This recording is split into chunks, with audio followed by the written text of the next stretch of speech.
Assalamualaikum dan salam sejahtera semua. Semua sudah maklum Perodua Alza 2022 sudah dilancarkan dan harga dia bermula daripada 62,500 sehinggalah 75,500.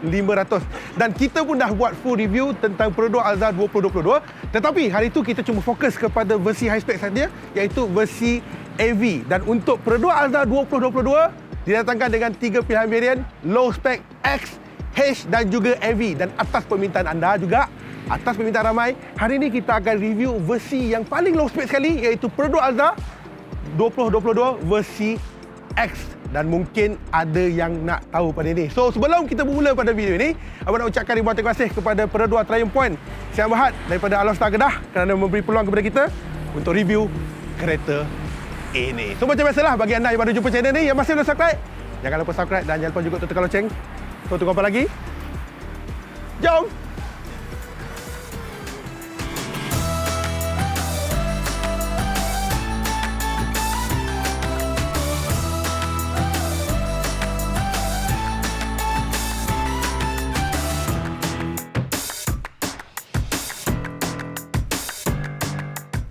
Setiap kali kalau launching kereta, ramai yang requestkan, bang, kita nak low spec, kita nak low spec. Okey, kali ini aku tunai kepada korang, aku akan tunjukkan apa yang ada pada versi low spec dekat Perodua Alza 2022. Dan of course, sebenarnya daripada secara kasarnya kalau kau tengok, dari segi design dia adalah sama, cuma membezakan dia adalah apakah jenis material yang digunakan. Mungkin ada part yang ada part yang tak ada pada low spec ni. Okey.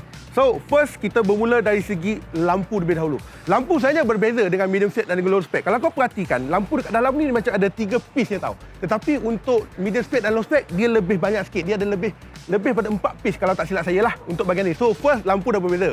Yang kedua, grill ini. Grill yang ni kita nampak is one tone colour saja. Tetapi untuk high spec, yang ini dia berwarna gelap, yang ini dia berwarna chrome, lebih kurang macam itulah. Dan untuk bahagian grill design sama, tapi membezakanlah dari segi dia punya material. Dan material yang ini dia katakan ni adalah jenis yang matte lah. Tetapi untuk yang high spec, dia versi yang lebih metallic. Dan of course satu lagi, untuk yang ni dia tak ada sequential light.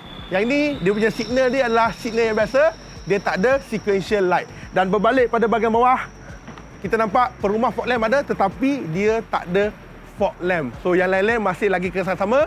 Dan satu lagi mungkin anda tak tahu, bermula daripada Alza 2022 ni kita nampak semua kereta, tak kisah kau beli low spec, medium spec, high spec, semua akan diberikan dengan RFID. Tetapi RFID ni terpulang pada korang, kau nak activate boleh, tak nak activate boleh. Kalau tak nak activate, bila kau nak guna, kau barulah guna. Okay? So, seterusnya, perubahan seterusnya adalah dari segi roda. Dari segi rim, so untuk medium spec dan juga high spec semua adalah 16 inci, tetapi yang ni 15 inci. Yang ni menggunakan one tone saja, one tone color. Dan even dari segi tayar pun beza. Yang ni tayar dia gunakan brand Hankook, tetapi untuk medium dan juga high spec dia gunakan jenis Toyo. Okey. So untuk lain-lain masih lagi kekal sama, untuk bahagian tepi sama, untuk bahagian belakang sama, tetapi perubahan yang lebih banyak berbeza antara low spec dengan high spec adalah pada interior dia. Okey, jom ikut aku masuk dalam.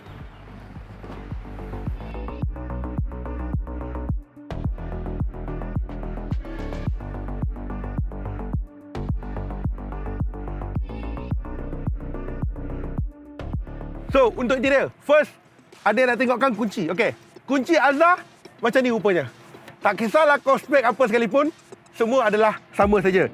Okey, so kita tengok apakah perubahan atau kelainan yang ada kat sini. First, kita tengok masih lagi floating screen. Tetapi floating screen ni adalah yang bukan touch button, bukan orang katakan, bukan infotainment screen sentuh. Tetapi yang ini adalah semua adalah jenis yang button lah, kiranya jenis yang old school jugalah. Termasuklah pada papan meter. Untuk meter high spec digunakan TFT 7 inci. Tapi yang ini tak. Yang ni dia combination antara digital dan juga analog. Kiri kanan jenis analog, tengah saja bahagian digital. Dan of course sama juga yang lain-lain semua adalah hardtop, tetapi yang ni one tone color saja. AV two tone, yang ni one tone color saja. Dan berbalik kepada steering yang ini lebih simple. Simple kata apa tau? Kosong. Tak ada apa-apa. Apa-apa butang pun tak ada. Nak kontrol radio, nak kontrol volume, nak kontrol apa-apa, semua tak ada. Semua kena kontrol melalui dekat bahagian tengah ni lah. Dan untuk bahagian tengah ni pun ada berbeza sikit. Okey, kalau kita perhatikan, perbezaan yang paling besar sekali adalah ni. Dari segi handbrake. Untuk high spec, dia datangkan dengan electric parking brake. Tetapi yang ni, still menggunakan jenis handbrake. Tetapi better lah daripada dulu. Dulu guna, orang katakan, foot brake kan. Foot brake tu tak tahu mila punya kan. Dan untuk bahagian tengah ni pun berbeza juga. Yang ni sama. Yang ni untuk aircon sama juga seperti yang lain-lain. Dia ambil pada model YB. Cuma design pada bahagian tengah ni dia macam ada ala-ala design carbon fiber sikit. So carbon fiber sikit ni dia must do like this lah. Kalau dia tak buat macam ni, nampak kosong lah. So sama juga untuk dia punya push start button, sama maintain dekat bahagian sini. Kotak gear pun sama juga. Untuk engine masih lagi ke sama 1.5 liter NA. Yang ni gunakan engine 2NR. Engine yang sama seperti Myvi, 104 horsepower, 138 Nm torque. Kotak gear, DCVT semua adalah sama. Tidak ada perbezaan untuk aspek mechanical. Dari segi design saja yang lain kat sini. Dan untuk bahagian tengah ni kita nampaklah ada lock unlock dekat bahagian sini.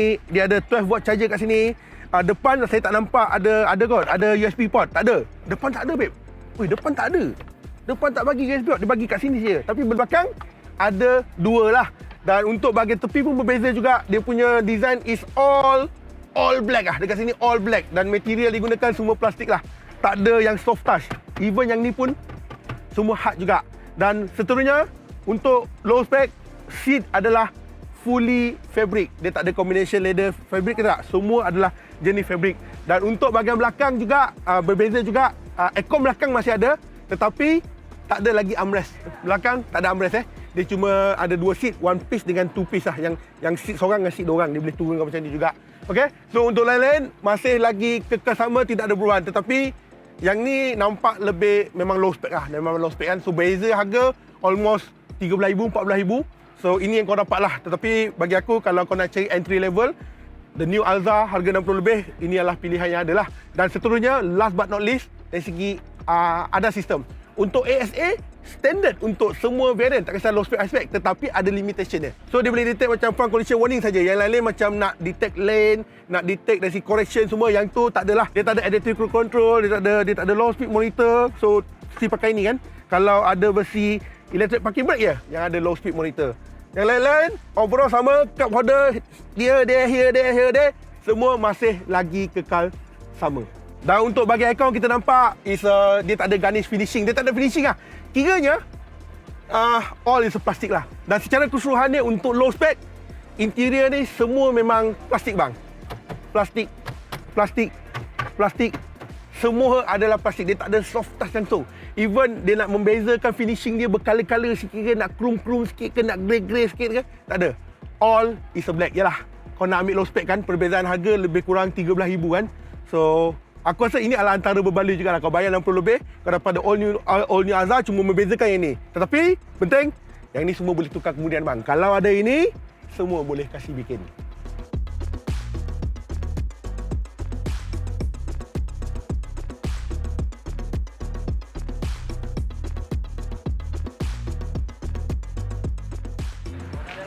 So, pada harga bermula daripada RM62,500 untuk low spec, untuk medium spec RM68,000 dan untuk high spec RM75,500.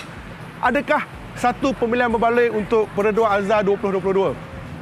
Secara personally, kalau tanya pada aku, kalau kau jangan compare antara harga Alza baru dengan Alza lama, ini adalah satu pemilihan berbaloi. Dan aku boleh katakan ini adalah antara MPV 7 tempat duduk di bawah RM100,000 yang paling berbaloi. Tetapi berbalik kepada anda juga. Kalau kau ada duit lebih, kalau kau tanya pada aku tak akan tambah aksesori dulu. Tetapi aku akan ambil spek yang lebih tinggi sebab kita nak sistem keselamatan itu yang lebih advance.